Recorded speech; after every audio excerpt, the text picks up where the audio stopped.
उत्तराखंड की वादियों में बसा एक वीरान गांव भैरवपुर। दिन के समय ये गांव जितना खूबसूरत और शांत लगता था, सूरज ढलते ही ये किसी खौफनाक कब्रगाह में बदल जाता था। इस खौफ की वजह था गांव के बाहर पगडंडी के किनारे खड़ा एक सैकड़ों साल पुराना पीपल का पेड़। आज अमावस्या की रात थी और भैरवपुर वालों के लिए अमावस्या का मतलब था मौत का साया। शाम ढल रही थी। करण घर के आंगन में लकड़ियां काट रहा था और उसकी बहन नंदनी पास बैठकर घर के काम में हाथ बटा रही थी। नंदनी की तबीयत अक्सर खराब रहती थी, इसलिए करण हमेशा उसकी चिंता करता था। तभी उनकी मां घबराई हुई बाहर आई। उसके चेहरे पर डर साफ दिखाई दे रहा था।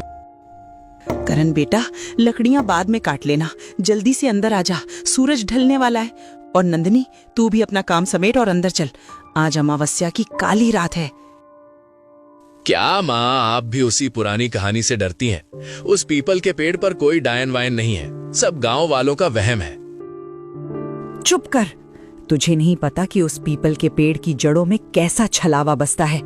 जो भी अमावस्या की रात उस रास्ते से गुजरा, उसकी सिर्फ लाश ही मिली है। वो पिशाचनी किसी को जिंदा नहीं छोड़ती।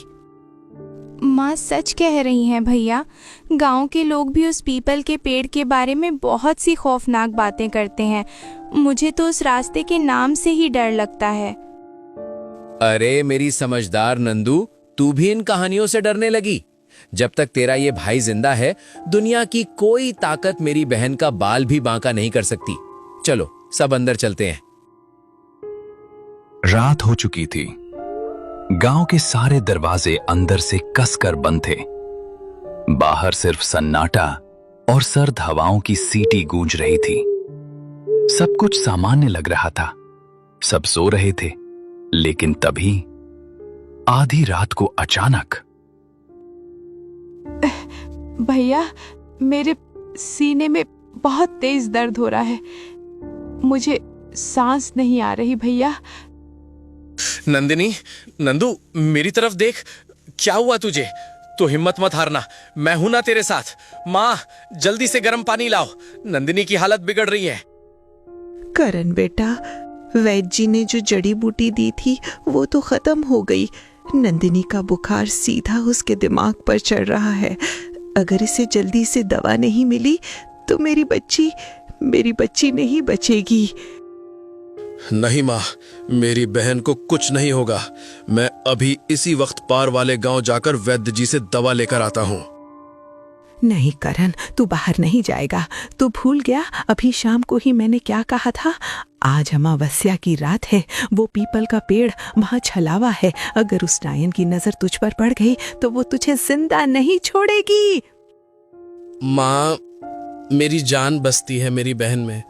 अगर इसे कुछ हो गया तो मैं वैसे भी जिंदा नहीं रह पाऊंगा। मैं उस पेड़ वाले रास्ते से नहीं, बल्कि जंगल के दूसरे रास्ते से निकल जाऊंगा। मुझे बस जाने दो माँ। अपनी बीमार बहन की खातिर करण ने मां की एक न सुनी। उसने एक हाथ में लालटेन पकड़ी और अपनी शॉल ओढ़कर रात के उस घने अंधेरे जंगल की तरफ निकल पड़ा। बाहर पहाड़ों की बर्फीली हवा सीटी बजा रही थी। चांद आसमान से पूरी तरह गायब था। सिर्फ करण की लालटेन की पीली रोशनी ही उस सन्नाटे को चीर रही थी। मुझे जल्दी से वैद्य जी के पास पहुंचना होगा। मेरी नंदू मेरा इंतजार कर रही है। बस उस पुराने पीपल के पेड़ से दूर रहना है। लेकिन पहाड़ों के उस घने जंगल में रात के समय सारे रास्ते एक जैसे लगते थे। अचानक हवा का एक तेज झोंका आया और लालटेन की लौ फड़फड़ाने लगी। तभी करण को महसूस हुआ कि उसके आसपास का माहौल अचानक से एकदम शांत हो गया है। झींगरों की आवाजें बंद हो गईं और फिर उस सन्नाटे को चीरते हुए किसी औरत के रोने की दर्दनाक आवाज गूंजने लगी। बचाओ, कोई तो मेरी मदद करो, मुझे बहुत दर्द हो रहा है। ये आवाज कैसी है? इतनी रात गए सुनसान जंगल में कौन औरत रो रही है? करण ने आवाज की दिशा में देखा। कोहरे के बीच उसे दूर एक और लालटेन की हल्की रोशनी दिखाई दी। वो रोशनी धीरे धीरे हिल रही थी। कोई है? मेरा पैर इस पत्थर में फंस गया है। भगवान के लिए मुझे निकालो। शायद कोई मुसाफिर है जो रास्ता भटक गई है। मुझे उसकी मदद करनी चाहिए। करण उस रोशनी की तरफ बढ़ा। जैसे जैसे वो कोहरे के अंदर गया, उसे सामने एक विशाल और सूखा हुआ पेड़ दिखाई दिया। हे भगवान, ये तो वही पुराना पीपल का पेड़ है। मैं तो दूसरे रास्ते से आ रहा था, फिर मैं यहां कैसे पहुंच गया? करण समझ गया कि वो रास्ता भटका नहीं है, बल्कि उसे भटकाया गया है। वो पीछे मुड़कर भागने ही वाला था कि तभी वो रोने की आवाज बिल्कुल उसके कानों के पास गूंजी। कहाँ जा रहे हो करण? तुमने कहा था ना कि तुम मेरी मदद करोगे। करण के शरीर का खून बर्फ की तरह जम गया। उसने कांपते हाथों से अपनी लालटेन आगे की।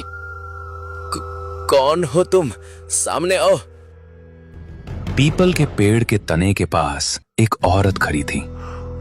उसने लाल मैली साड़ी पहनी हुई थी और उसके लंबे उलझे हुए बाल उसके चेहरे पर गिरे हुए थे।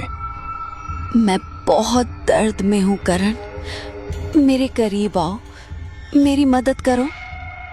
करण मंत्र मुग्ध सा उसके करीब जाने लगा, लेकिन जैसे ही वो उस औरत से कुछ कदम की दूरी पर था, उसकी नजर नीचे गई। तुम्हारे पैर? करण की चीख गले में ही अटक गई। वो औरत जमीन पर खड़ी नहीं थी, वो हवा में लटक रही थी। तुम इंसान नहीं हो, दूर रहो मुझसे। तभी वो रोती हुई आवाज एक भयानक और कर्कश हंसी में बदल गई। उस औरत ने धीरे से अपना चेहरा ऊपर उठाया। अब बहुत देर हो चुकी है करण, तू मेरे पेड़ के नीचे आ चुका है। उस औरत का चेहरा पूरी तरह से काला और जला हुआ था, लेकिन उसकी आंखें लाल दहकते हुए अंगारों की तरह चमक रही थीं। करण पागलों की तरह उल्टी दिशा में भागा। कहाँ भागेगा करण? ये जंगल अब मेरा है और तू भी मेरा है। करण गिरता पड़ता और कांटों से छिलता हुआ भाग रहा था। कुछ दूर भागने के बाद वो हांफते हुए रुका। शायद मैं बच गया। मुझे जल्दी से वैद्य जी के पास पहुंचना होगा। मेरी नंदिनी मेरा इंतजार कर रही है।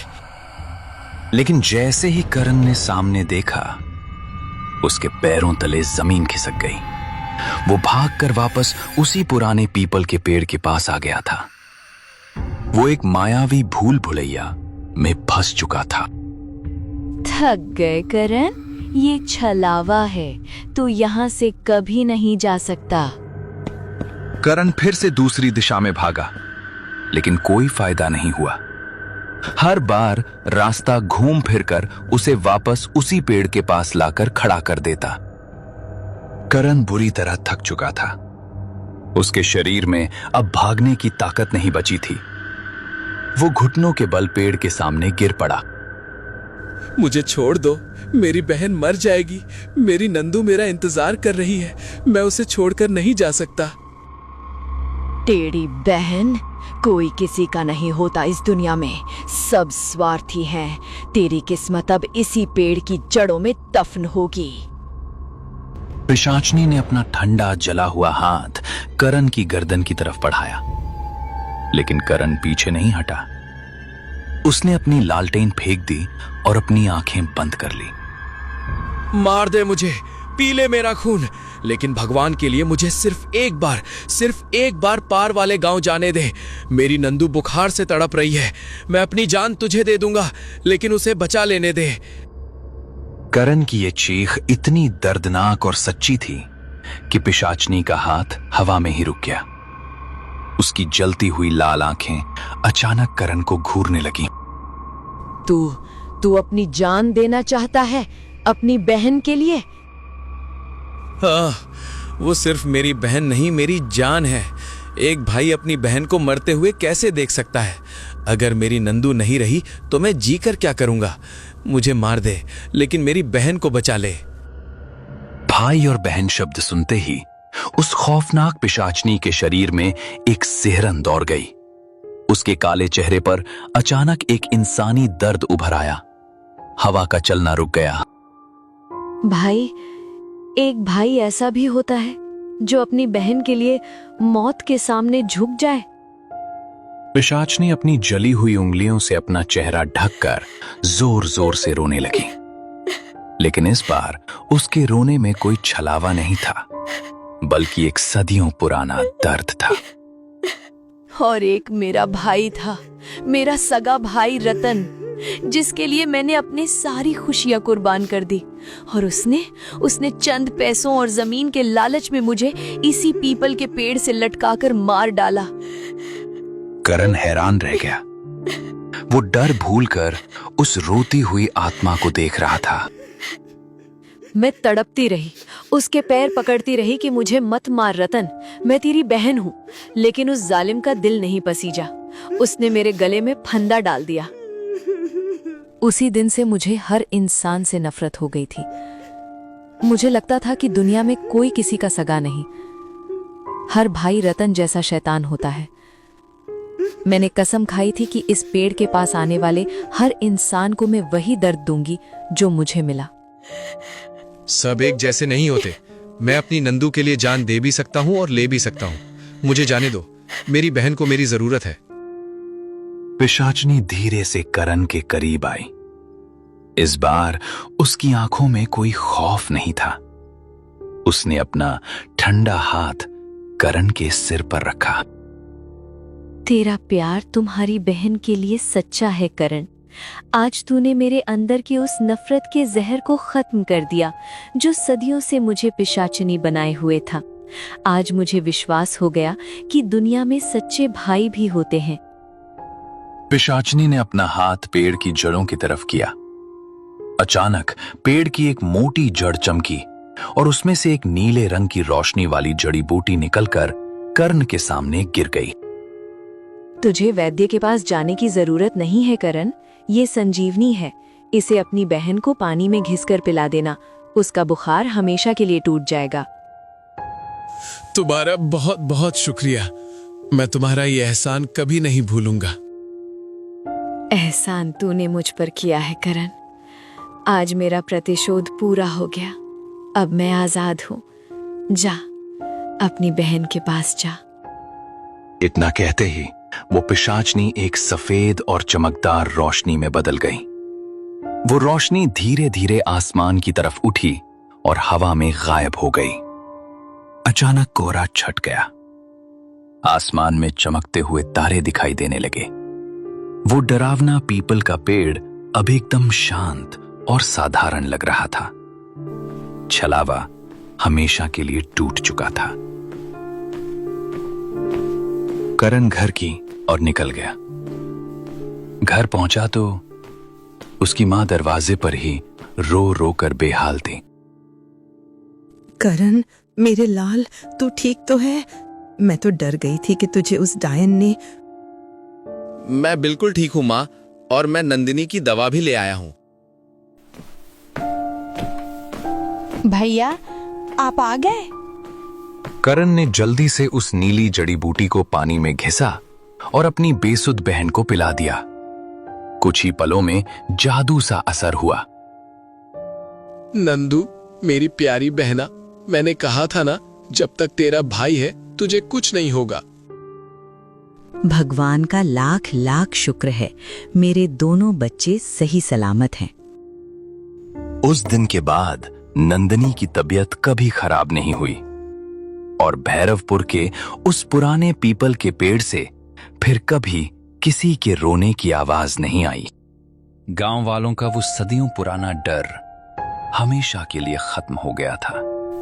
अब लोग रात को भी उस रास्ते से बेखौफ होकर गुजरने लगे थे। करण ने गांव वालों को कभी नहीं बताया कि उस रात जंगल में असलियत में क्या हुआ था। लेकिन हर साल उसी अमावस्या की रात को करण चुपके से उस पीपल के पेड़ के पास जाता और उस आजाद हो चुकी आत्मा की शांति के लिए वहां एक मिट्टी का दिया जलाकर रखाता। दोस्तों कहते हैं कि नफरत की आग को सिर्फ सच्चे प्यार का पानी ही बुझा सकता है।